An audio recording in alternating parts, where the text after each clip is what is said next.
Qué bueno que está con nosotros. Bienvenidos al programa de hoy.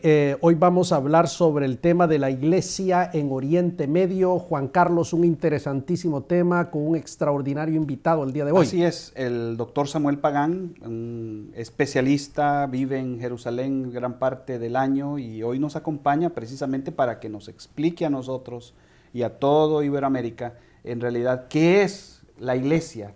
¿Qué tenemos que hacer nosotros, los evangélicos latinoamericanos, para ilustrarnos, y no solamente ilustrarnos, sino también ir más allá y de pronto hacer algo por... Lo curioso de esto, Juan Carlos, es que la iglesia tiene su génesis ahí precisamente en Jerusalén, ¿no? O en Israel.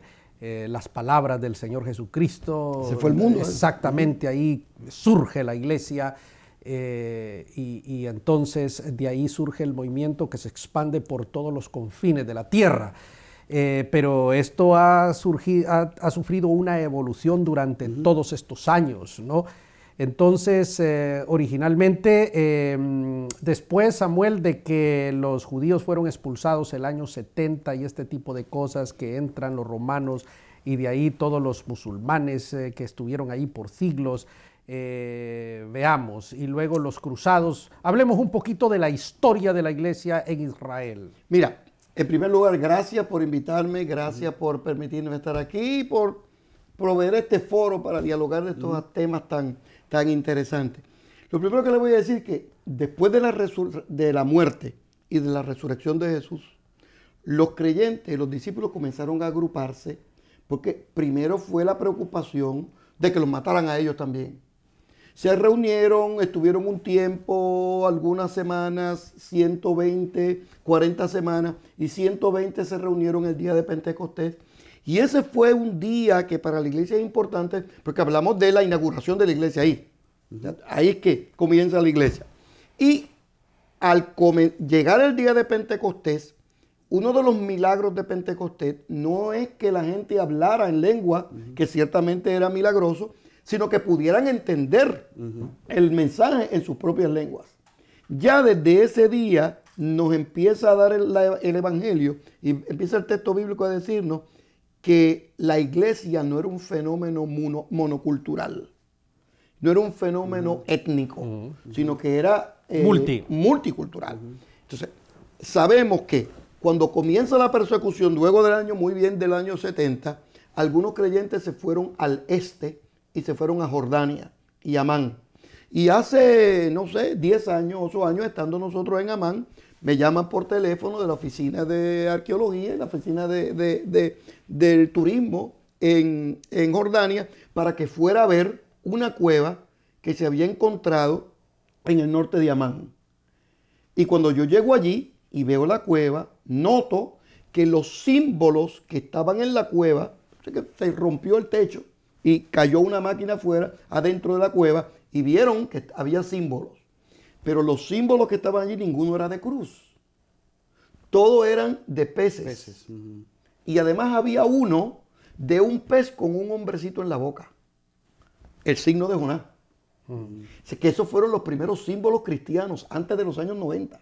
Quiere decir que los grupos de cristianos que fueron a ese sitio posiblemente fueron de los primeros. Algunos piensan que esa cueva donde nosotros estuvimos es la primera iglesia, o sea, no institución, sino primer edificio, ¿verdad? Si podemos llamarlo así, primer lugar preparado como iglesia luego de Jerusalén, que salieron de Jerusalén. Algunos fueron al este, a Jordania, otros se fueron al sur y llegaron a Egipto, otros se fueron al norte y llegaron a Turquía, y de Turquía llegaron a Europa. Y el evangelio se diseminó así en el Oriente Medio, y la iglesia ha sido una, pero la iglesia toma las características de la cultura en que sirve. Cuando nosotros vamos el día de hoy a la China, notamos que las imágenes de Cristo que nosotros tenemos en la China es un Cristo medio oriental, porque lo presentan así. O sea, yo veo a Jesús como que encarnó en mi cultura puertorriqueña y latinoamericana y caribeña. Entonces, eso pasó en el Oriente Medio. Entonces, la iglesia llegó a Irán, llegó a Irak, llegó a Turquía, llegó a Europa, llegó a Egipto, por ejemplo. Y en Egipto se desarrolla la iglesia copta una iglesia muy importante porque nosotros tenemos documentos en copto que nos hablan de la iglesia primitiva. Subieron también y subieron a Siria. Y en Siria es importante porque en Siria está Damasco y había una comunidad cristiana muy importante en la iglesia primitiva. Y en Siria tenemos no solamente documentos, sino tenemos Biblias publicadas como la Peshita, que está hablando el idioma del pueblo de esa comunidad. Y así pasó los siglos y cada cultura y cada pueblo, la iglesia tenía su característica oriental. La iglesia se pierde después de los años 70 con la invasión de los gentiles. Se disemina por todos lados. Ok, los musulmanes se apoderan. Llegan en el siglo VII. En el siglo VII, ok. En el siglo X se divide la iglesia de este y oeste. Pero antes que avancemos, tengo una curiosidad. ¿Qué pasa con la conversión de Constantino? ¿Qué transforma la iglesia en el siglo IV? En el 325, la persecución de la iglesia era fuerte. Sí. Y primero se convierte la mamá de Constantino. Y luego se convierte Constantino. Y cuando se convierte Constantino, el imperio se hace cristiano. Debo indicar que antes de convertirse el imperio a cristiano, ya Armenia se había convertido en el año 305, el primer nación como nación. Y desde ese año 305 en adelante, y algunos piensan que antes, hay un grupo de cristianos armenios viviendo en Jerusalén y tienen su seminario, y tienen su iglesia, y ellos se relacionan con el apóstol Santiago y están allí y se desarrollan desde muy temprano en la historia. Y la iglesia siguió, la iglesia se divide en este y oeste, luego la iglesia del oeste, la iglesia romana, vuelve a tener la experiencia de la reforma, ¿verdad? Protestante, y luego de la reforma protestante, luego del año el siglo XVII, especialmente el XVIII y el XIX, comienzan a llegar los grupos protestantes al Oriente Medio, y particularmente a Jerusalén, y particularmente a Belén. Y hay iglesias del siglo XVIII, movimientos del siglo XVIII, iglesias de mitad del siglo XIX, como la iglesia episcopal, la iglesia luterana, que representan el ala protestante. Luego vinieron otras denominaciones, y el día de hoy uno ve bautistas y metodistas y reformados y menonitas, nazarenos, mormones, hay de todas, adventistas del séptimo día, y además de los católicos, ciertamente, y de los ortodoxos. Muchas de estas denominaciones que están en el Oriente Medio, nosotros no las conocemos acá. Por ejemplo, para darle los ejemplos, la iglesia armenia. En la iglesia armenia es un culto muy antiguo, la liturgia es cantada, se hace en pie, todo el tiempo es de pie, no se sienta nadie. ¿Canto gregoriano? Como el canto gregoriano, vienen del mismo entorno cultural. Se canta y es una misa y es un culto que dura 2 horas y media. Cantado de pie, o sea que hace falta ser bien creyente para estar. Esa no la conocemos ahora. Tenemos que ir a una pausa, Juan Carlos. Así es, no se vaya, permanezca con nosotros.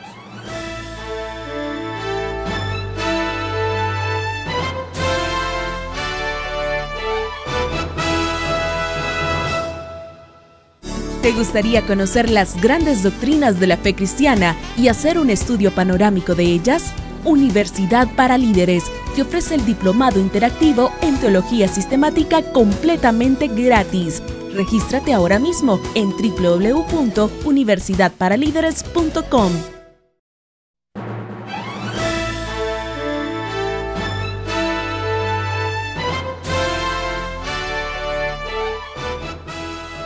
Qué bueno que está con nosotros. Estamos abordando el tema, ¿cómo es la vida de Jerusalén, Israel, la vida de la iglesia en esta parte del mundo? Cuéntenos un poco qué está pasando, cuál es en este momento, en términos religiosos en Israel. Mira, uno de los fenómenos que uno ve en Jerusalén, que uno no nota tanto en América Latina, es que nuestra cultura latinoamericana es esencialmente católica y es cristiana. Nosotros, los evangélicos, yo he sido evangélico toda mi vida, y mi papá fueron líderes evangélicos. Y mi abuela era una predicadora evangélica. O sea que yo toda mi vida he estado en la iglesia y he estado en el evangelio.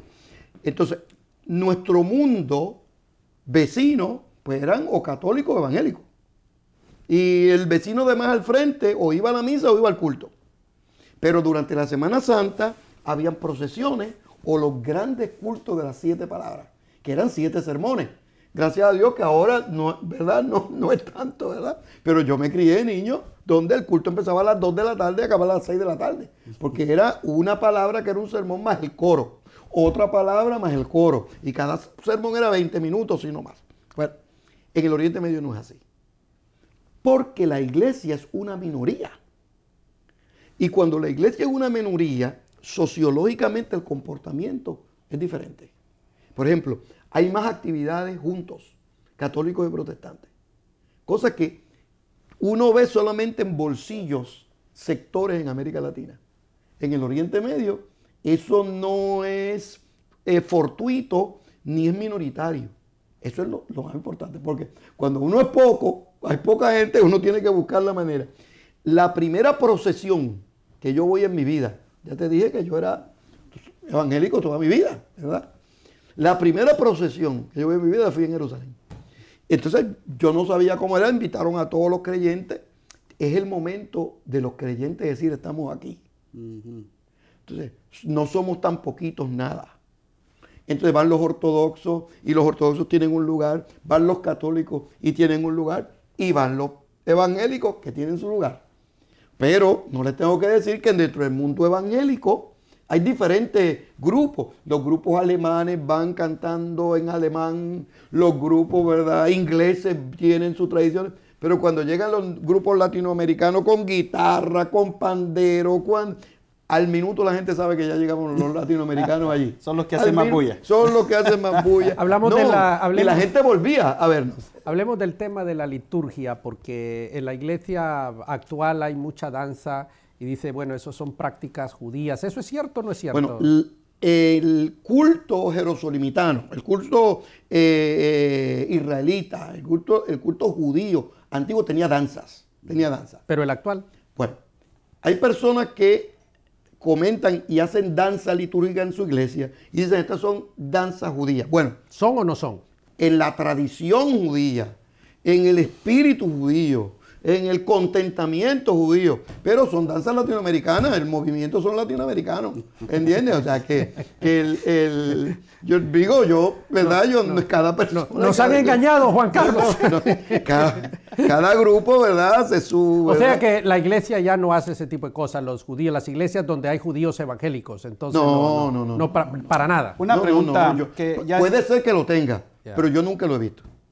Yo he notado algo que me ha llamado la atención, es que en América Latina la iglesia evangélica y la iglesia católica son antagónicas, pero la iglesia evangélica coquetea mucho con la iglesia judía, y no hablando de iglesia evangélica, sino del judaísmo, ¿verdad? Eso tiene su explicación. Ok, explíquenos por favor, sí. Porque necesitamos entender esa parte. Histórica y teológica. Mire, esto que les voy a decir va a sonar raro, pero es la verdad histórica. Jesús de Nazaret nunca fue cristiano. Sí. Suena raro, ¿verdad? Pero él fue el fundador, ¿verdad? Los que fueron cristianos fueron los que vinieron después, los seguidores de Jesús.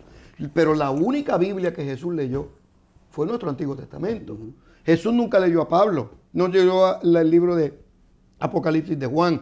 Entonces, ese amor que varios sectores y que todos tenemos por el judaísmo, ese respeto, viene por Jesús de Nazaret.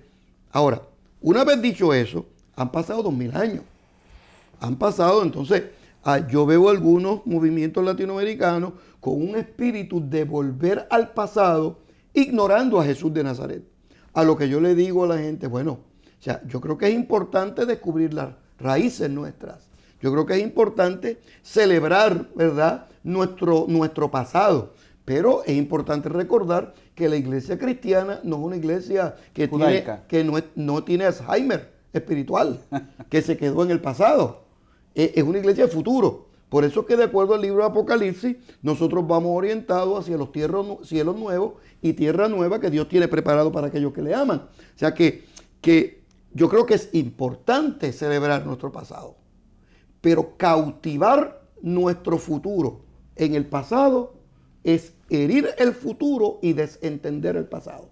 Porque nosotros somos un pueblo de porvenir, donde nuestro pasado nos educa y lo celebramos, pero somos gente que va con el futuro.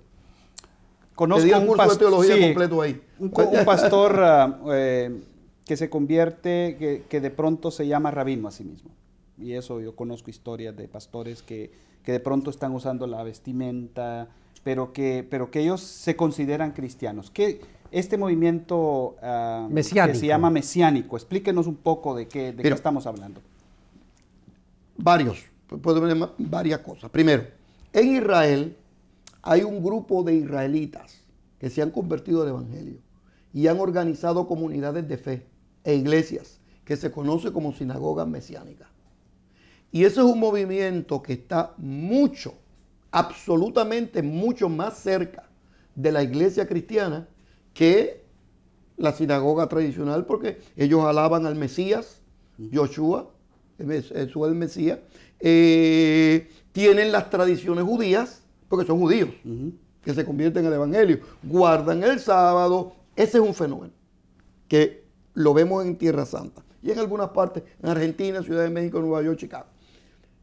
Pero de lo que tú estás hablando de otro fenómeno. Tú estás hablando de un fenómeno de alguien creyente que fue pastor por 5 años o 10 y de pronto ha descubierto su pasado en el judaísmo y quiere volver atrás y hacerse un rabino.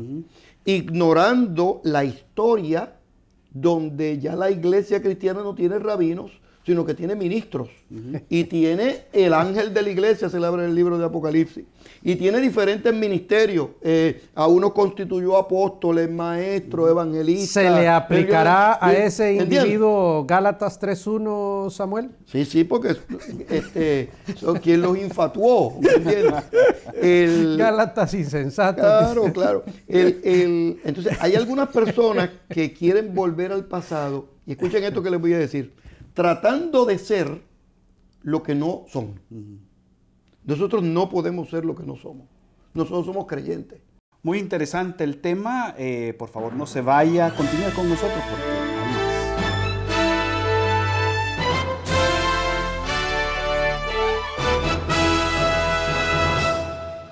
Las tendencias y nuevas tecnologías del mundo demandan un liderazgo efectivo en nuestros ministerios. ¿Estás listo para afrontarlo? Universidad para Líderes ha creado la modalidad que llevará a tu iglesia a un nuevo nivel, Tu Campus. Es la plataforma para desarrollar integral y efectivamente la visión que Dios ha puesto en tu ministerio. Fundar un campus UPL en tu iglesia es muy fácil. Ingresa a universidadparalíderes.com, llena el formulario con tus datos y comienza a desarrollar el ministerio como nunca lo creíste posible.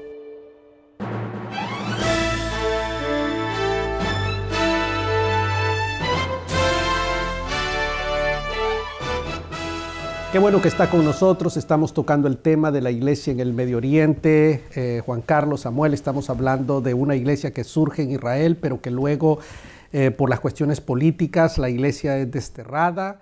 Los musulmanes toman posesión, luego vienen los cruzados. Hay toda una situación allí. Entra la iglesia católica, deja su huella, los franciscanos especialmente. Ya en el siglo XIX entran los protestantes y hoy tenemos una pequeña población, alrededor de unos 6.000 ciudadanos, son evangélicos protestantes. Pero bueno, hablemos un poquito de lo que está ocurriendo alrededor, como por ejemplo el Líbano, por ejemplo Jordania, por ejemplo Siria. ¿Cómo es la iglesia, Samuel, protestante en esos países vecinos a Israel? Voy a empezar con una imagen del libro de Apocalipsis. De acuerdo con el texto del libro de Apocalipsis, se reunieron frente al trono gente de todas las culturas, de diferentes lenguas, de diferentes nacionalidades. Y ese ha sido un reflejo, esa es una visión apocalíptica de lo que ha pasado con la iglesia a través de los años. Entonces la iglesia se movió, y hay iglesias evangélicas en Jordania. Yo he estado en la iglesia evangélica de Jordania. ¿Son iglesias grandes en Jordania, por ejemplo, en Amán? En Amán, mira, la de que yo fui, es una de las más grandes, un templo muy bonito, y habrían 50 personas, 60 Ya personas. una iglesia grande. Sí, una iglesia ¿Con un grande. pastor de Jordania? Un o pastor jordano, hablando en árabe. en árabe. Allí Ok, sí, de allí acuerdo. todo es árabe porque allí no es judío. Ok, pero hay diferentes denominaciones. Sí, hay diversas denominaciones. en las diferentes ciudades de Jordania, del reino de Jordania.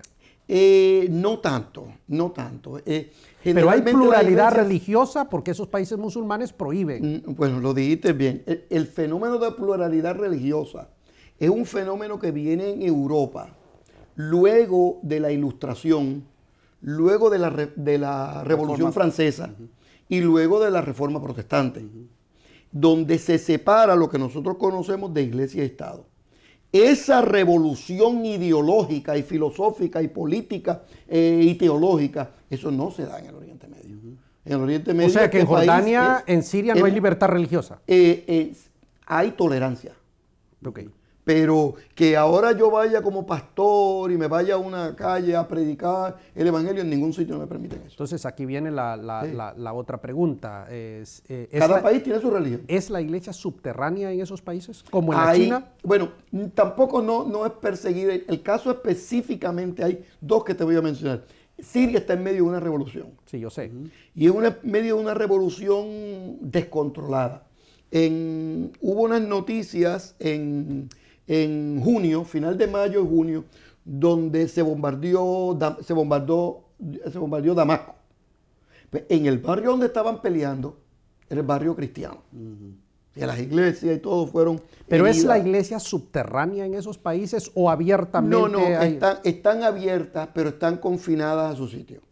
Aquí tú puedes adorar, tú tienes tu escuela cristiana aquí. Y en Líbano, por ejemplo. En Líbano hay más cristianos. El Líbano es donde el porciento de cristianos mayor en el Oriente Medio es en el Líbano. Porque en el Líbano el presidente es cristiano en este momento. Entonces se organizan. Pero cuando para que- hablamos cristiano puede ser u ortodoxo o católico. Pero no necesariamente No protestante. necesariamente protestante, porque cada vez en todos esos países el grupo evangélico es menos y menos. Pero en este momento también en Siria hay revolución y en Irak también. Entonces en Irak han oído hablar de ISIS. ¿Eso es la diosa egipcia o qué cosa? No, ese es un movimiento islámico. El movimiento islámico. El sí, movimiento claro. islámico. ISIS es la- Sí. el panteón de los dioses de egipcios. Los panteones de Egipto, exactamente. Pero este movimiento lo que dice es que hay una revolución islámica y se ha creado, quieren crear un Estado islámico que vaya desde Irak hasta Siria. Si ustedes piensan que Hamas es conservador, el grupo dice todavía más conservador. Y más que Al Qaeda. Bueno, Dice que los de Al Al-Qaeda Qaeda sean- los dejaron porque eran muy conservadores y los sacaron. O sea, perdón, que eran muy liberales y los sacaron los de Al Qaeda. Entonces, ISIS lo que ha hecho es, pasó un edicto en los lugares donde ellos están gobernando en Irak para que los cristianos tienen hasta el 31, esto que estamos hablando, hasta el 31 de agosto para convertirse al Islam. Sí, vimos los anuncios. las Salir noticias.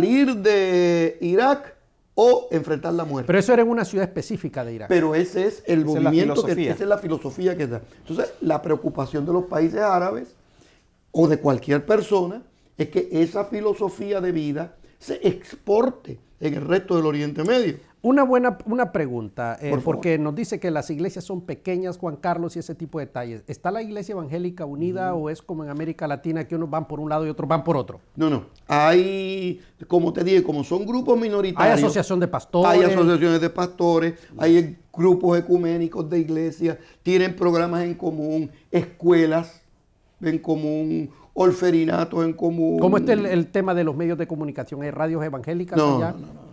Tiene que venir de Prensa. afuera. Sí, no. Todo de afuera. Cero. Cero. Sí, porque esto es controlado por el gobierno. Y el gobierno es o judío o musulmán. ¿Y seminarios bíblicos? Ahí en Belén hay un colegio bíblico. ¿College? Un colegio, sí, para sí, sí. un para bachillerato, bachelor degree. En Egipto hay escuelas, seminarios. En el Líbano está la escuela de teología del Oriente Medio en el Líbano, que posiblemente es una de las mejores. Mira, mientras nosotros estamos hablando de Irán, lo que hay es malas noticias de tiros y cosas así. En este momento, yo quiero que los televidentes lo sepan, hay un gran abrimamiento de las iglesias evangélicas en Irán. Irán. En Irán. Wow. Sí, pero eso son noticias que no salen a la luz. Pero son las buenas noticias del reino que allí está dando fruto el evangelio. ¿Por qué el evangelio, digamos, hablando de, o la iglesia evangélica, mejor no el evangelio, la iglesia evangélica no ha prosperado tanto en Oriente Medio, mientras que el Islam sí ha impuesto su pie en esta región? Mira, cuando nace el Islam nace con un brazo militar.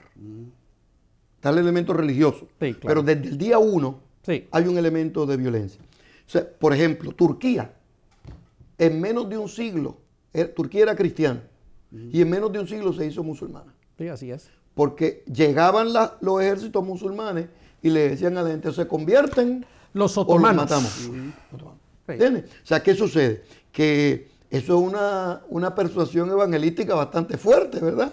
Por eso yo le digo a la gente, ojo, que ya hay precedentes históricos donde países completos en menos de 100 años se trasladaron de musulmanes. ¿Qué fue lo que pasó en América de Latina cristianos a musulmanes? con los españoles y los indígenas? Se nos acabó el tiempo, Juan Carlos. Así es. Lastimosamente hemos terminado este programa. Gracias por habernos acompañado y esperamos que haya sido de edificación. Y asimismo, doctor Samuel Pagán. Muchas gracias. Muchas gracias por Un placer. acompañarnos.